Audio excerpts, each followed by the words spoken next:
Hello friends, standard 9th में English medium और Gujarati medium में चैप्टर नंबर 18 अंधेर नगरी। एक बहुत ही सेंटेंस इसमें दिया गया है, अंधेर नगरी चौपट राजा टके शेर बाजी टके शेर खाजा। अर्थात खाजा मिठाई और भाजी दोनों एक ही भाव है। बिल्कुल हास्यास्पद है, कॉमेडी है और बहुत अच्छा चैप्टर है। ये आपको थोड़ा मजा आएगा इसमें। हंसते हंसते ये चैप्टर पढ़ना है, क्योंकि इसमें से सीख भी प्राप्त करनी है। ऐसे नहीं कि सिर्फ हंसी के लिए दिया गया है, लेकिन इसमें से ये प्राप्त करना है कि किस प्रकार कैसा व्यवहार करता है और प्रजा जो होती है अपने ऊपरी अधिकारी, यानी कि जैसे राजा होती है वैसे ही प्रजा होती है। पहले के समय में राजा के अनुसार सारी प्रजा काम करती थी और यहाँ भी राजा वैसी ही प्रजा है। तो राजा किस प्रकार से अपना राज्य चला रहा है इसका बहुत अच्छी तरह से भारतेंदु हरिश्चंद्र ने लिखा है। इसमें संवाद प्रकार का है, लेकिन संवाद प्रकार के साथ साथ अच्छी तरह से समझना है और संवाद में बातें करते करते समझना है कि कौन कैसे किस प्रकार से बातें करता है। और व्यवहार के में देखा जाए तो भी मनुष्य क्या करेगा, अपने व्यवहार से किस प्रकार से बातचीत करता है उसके द्वारा ही वो समझ सकेगा सामने वाला कि वो किस प्रकार का आदमी है, किस प्रकार का उसमें नॉलेज है, किस प्रकार का ज्ञान है। भारतेंदु हरिश्चंद्र के बारे में पहला हम जान लें। जन्म सन 1850 ईस्वी, निधन सन 1885 ईस्वी। इसमें जन्म और मृत्यु दोनों दिए गए हैं। भारतेंदु हरिश्चंद्र आधुनिक हिंदी साहित्य के पितामह कहे जाते हैं। आधुनिक हिंदी साहित्य के पितामह यानी कि सबसे ऊपर नाम लिया जाए तो भारतेंदु हरिश्चंद्र का है। वे हिंदी में आधुनिकता के पहले रचनाकार हैं, यानी कि आधुनिक बातें जो लिखनी है आधुनिक हिंदी साहित्य के बारे में लिखा है, पितामह कहे जाते हैं और पहले रचनाकार भी थे। इनका मूल नाम हरिश्चंद्र था। भारतेंदु उनकी उपाधि थी, यानी कि उनको नामना मिली थी। हिंदी साहित्य में आधुनिक काल का प्रारंभ भारतेंदु हरिश्चंद्र से माना जाता है, यानी कि हिंदी साहित्य के अंदर आधुनिक काल का जो शुरुआत की है, प्रारंभ जो किया है वो भारतेंदु हरिश्चंद्र ने ही किया है, ऐसा माना जाता है।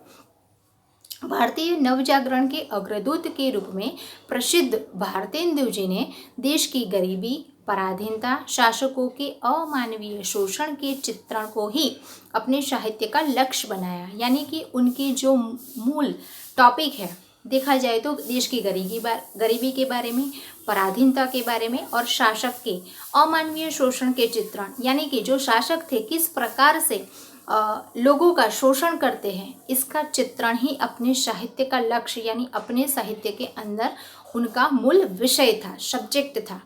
हिंदी को राष्ट्रभाषा के रूप में प्रतिष्ठित करने की दिशा में उन्होंने अपनी प्रतिभा का उपयोग किया।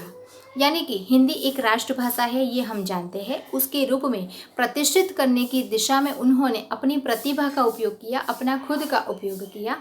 भारतेंदु बहुमुखी प्रतिभा के धनी थे, यानी कि अलग अलग प्रकार की उसमें खूबियाँ थी। प्रतिभा, बहुमुखी प्रतिभा। हिंदी पत्रकारिता, नाटक और काव्य के क्षेत्र में उनका बहुमूल्य योगदान रहा। यानी कि कोई लेखक ऐसा होता है जो सिर्फ स्टोरी लिखते हैं, कहानियाँ लिखते हैं। कोई कभी ऐसा होता है कि सिर्फ काव्य लिखते हैं, लेकिन जो भारतेंदु हरिश्चंद्र है बहुमुखी प्रतिभा के धनी, यानी कि पत्रकारिता, नाटक भी लिखते थे, काव्य क्षेत्र में भी उनका बहुमूल्य योगदान रहा है। और हिंदी में नाटकों का प्रारंभ भारतेंदु हरिश्चंद्र से माना जाता है, यानी कि नाटक लिखना भी भारतेंदु हरिश्चंद्र ने ही शुरुआत की है, प्रारंभ किया है। भारतेंदु ने हिंदी नाटक की नींव को सुदृढ़ बनाया। उन्होंने हरिश्चंद्र पत्रिका, कवि वचन सुधा और बाल प्रबोधिनी पत्रिकाओं का संपादन भी किया। वे एक उत्कृष्ट कवि, सशक्त व्यंग्यकार, सफल नाटककार, जागरूक पत्रकार तथा ओजस्वी गद्यकार थे। ये सारी बातें कोई एक व्यक्ति में होना यानी कि वो गॉड गिफ्ट मानी जाती है। यानी कि एक ही इंसान में इतनी सारी खूबियाँ नहीं होती है, वो सिर्फ भगवान की देन हो सकती है। यानी कि हरिश्चंद्र पत्रिका, कवि वचन सुधा, बाल प्रबोधिनी, ये सारी उनकी पत्रिकाएं हैं जो संपादन करते थे। वे एक उत्कृष्ट कवि यानी कि काव्य की रचना की है, सशक्त थे, व्यंग्यकार थे, यानी अच्छा व्यंग करते हैं, जो हम कहते हैं सिंपल भाषा में कि टोन में बात करना, सामने वाले को गलत भी ना लगे और आपके सामने वो बात प्रस्तुत हो जाए, वो व्यंग। सफल नाटककार, अच्छा नाटक लिखते थे। जागरूक पत्रकार और ओजस्वी गद्यकार थे। ओजस्वी माने कि उसमें तेजस्विता थी, जो गद्यकार यानी जो गद्य लिखते थे उसमें ऐसी बातें थी जो सामने वाले को इम्प्रेस कर सके। इसके अलावा वे लेखक, कवि, संपादक, निबंधकार, एक कुशल वक्ता भी थे, अच्छा लेक्चर भी दे सकते थे। एक लेखक थे, एक कवि थे, एक संपादक थे, अच्छा निबंध भी लिखते थे और कुशल वक्ता यानी कि अच्छा भाषण भी दे सकते थे। इनकी प्रमुख रचनाएं भारतेंदु कला, वैदेही, हिंसा न हिंसा भवति, सत्य हरिश्चंद्र, भारत दुर्दशा, ये हमारे देश की बात है, दुर्दशा की बातें हैं। अंधेरी नगरी जो नाट्य साहित्य है, पूर्ण प्रकाश, चंद्रप्रभा जो उपन्यास है, स्त्रियों की उत्पत्ति, बादशाह दर्पण जो नाट्य शास्त्र है, कश्मीरी कुसुम, रामायण का समय, शोध रचना, सुंदरी शिलक, पावन कविता संग्रह जो काव्य है आदि, ये उनकी फेमस प्रमुख रचनाएं हैं। ये प्रमुख ही दी गई है, बाकी सब देखी जाए उनके जीवन चरित्र के को पढ़ो तो मालूम पड़ेगा कि कितनी सारी रचनाओं को वो छोड़ के गए हैं। भारतेंदु ने मात्र 34 वर्ष की अल्पावायु में ही विशाल साहित्य की रचना की थी। 34 वर्ष में ही उन्होंने ये सारी प्रतिष्ठा प्राप्त कर ली थी, विशाल साहित्य की रचना कर दी थी। और 35 वर्ष की आयु में उन्होंने मात्रा और गुणवत्ता की दृष्टि से इतना लिखा, इतना दिशाओं में काम किया कि उनका समूचा रचना कर्म पथदर्शक बन गया। रचना कर्म पथदर्शक यानी उनका रास्ता खुला हो गया, वो और अच्छी तरह से काम करने लगे। आपका साहित्य जो महान साहित्यिक कर्म देवी शक्ति से प्रेरित ही माना जाएगा। मैंने पहले ही बात की, देवी शक्ति यानी कि कोई ही व्यक्ति ऐसा होता है कि जिनमें इतने सारे गुण हो सकते हैं और ये गॉड गिफ्ट है, देवी शक्ति है, उसका प्रेरित ही माना जाएगा। प्रस्तुत एकांकी में जो स्टोरी क्या है, महंत और उनके 2 शिष्य एक नगरी में पहुंचते हैं।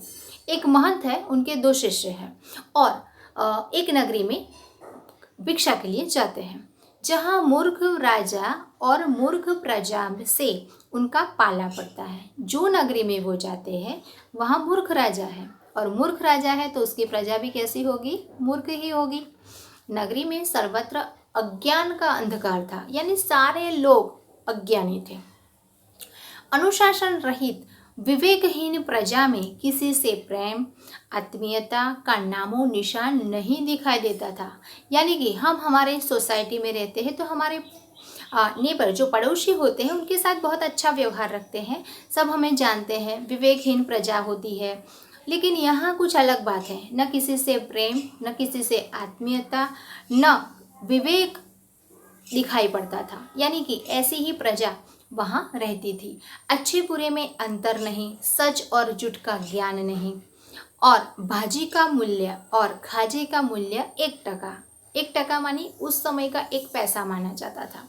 जो पहले के समय में तो अनाज के बदले अनाज दिया जाता था और बहुत कम पैसे में बहुत सारी चीज़ें आ जाती थी। तो मिठाई का भाव थोड़ा ज़्यादा होता है और भाजी का भाव थोड़ा कम होता है।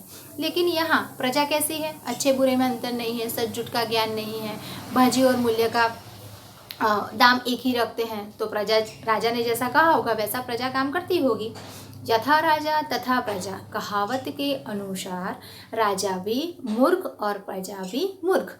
ऐसे लोग अपनी मूर्खता के कारण अपनी विनाश का कारण बन जाते हैं। यानी कभी कभी हमारी गलती ही हमें ठेस पहुंचाती है, विनाश कराती है। ऐसा ही कुछ यहाँ है।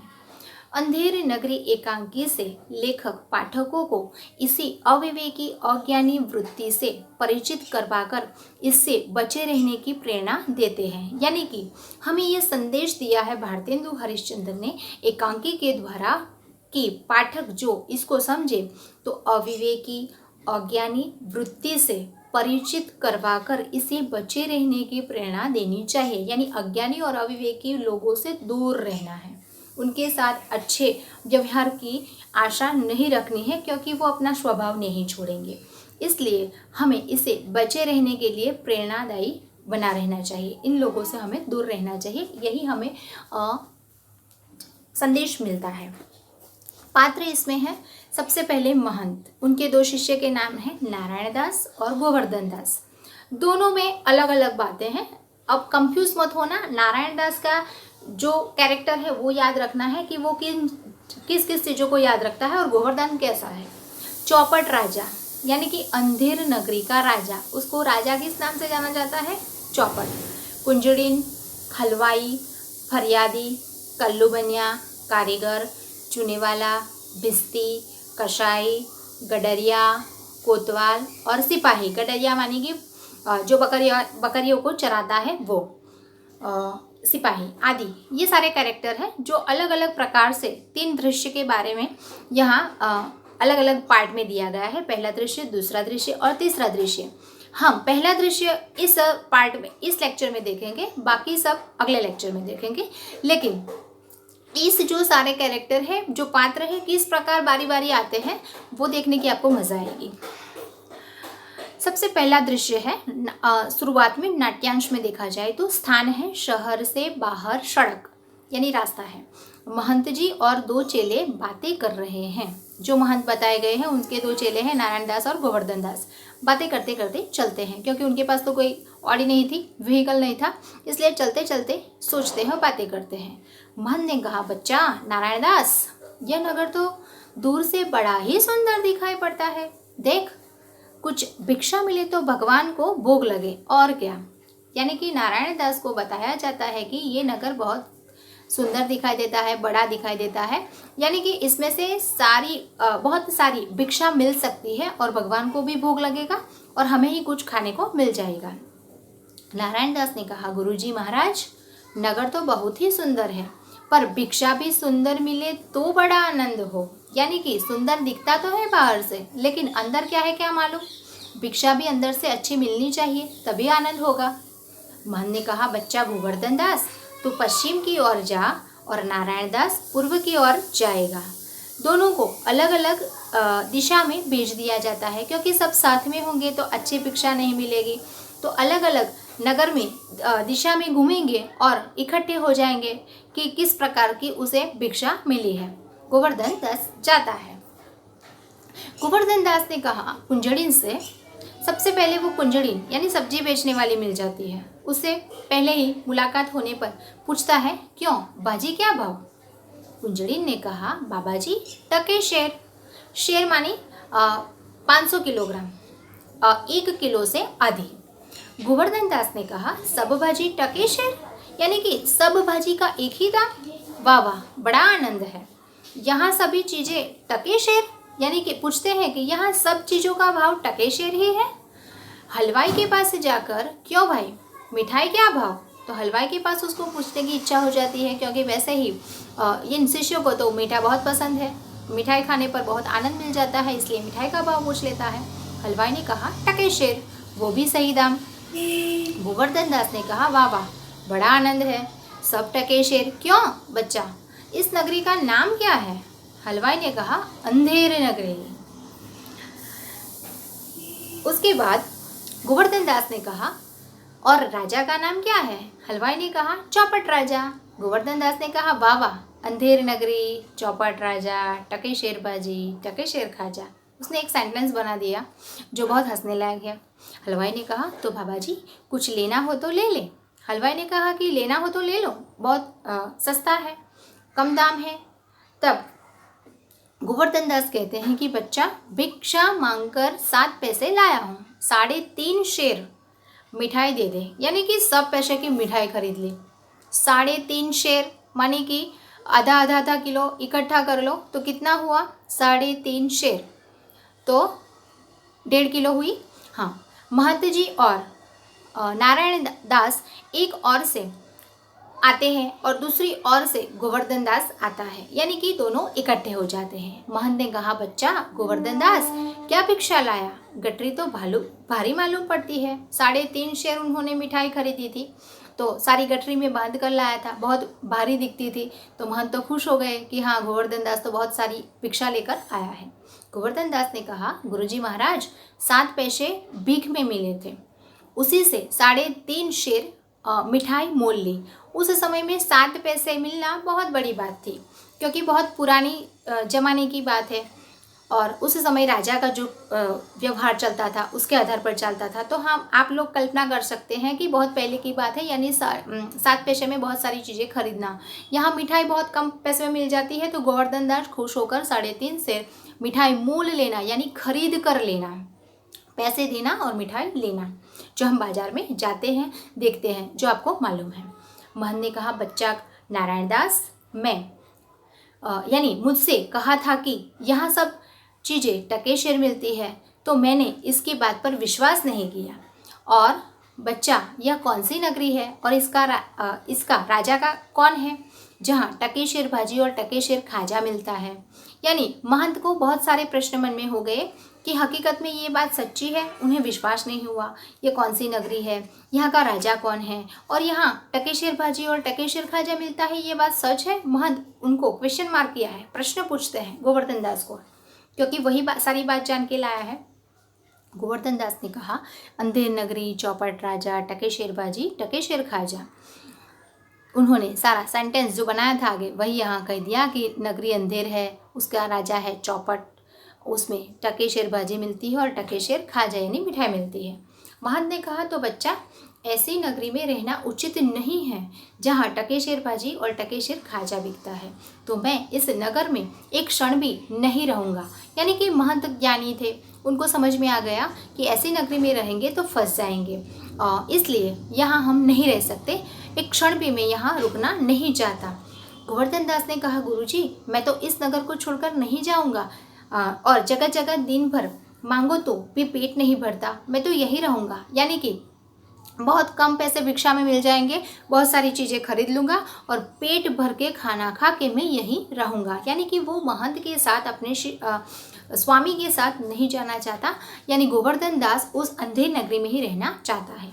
महंत ने कहा, देख मेरी बात मान, नहीं तो पीछे पछताएगा। यानी कि महंत को मालूम है कि उसमें कुछ गड़बड़ी तो होगी, वो बोलते हैं पहले से ही, अलर्ट करते हैं, लेकिन फिर भी वो मानना नहीं चाहता है। मैं तो जाता हूँ, पर इतना कहे जाता हूँ कि कभी संकट पड़े तो याद करना। यानी कि रहना है तो तुम्हारी इच्छा है, रहो, पीछे से पछताओगे। लेकिन फिर भी वो गोवर्धन दास मानता नहीं है, क्योंकि वो आलसी है। और इतना भी कह के जाते हैं कि अगर कोई संकट पड़े, मुश्किल आ जाए, प्रॉब्लम हो जाए तो मुझे याद करना। यह कहते हुए महंत चले जाते हैं।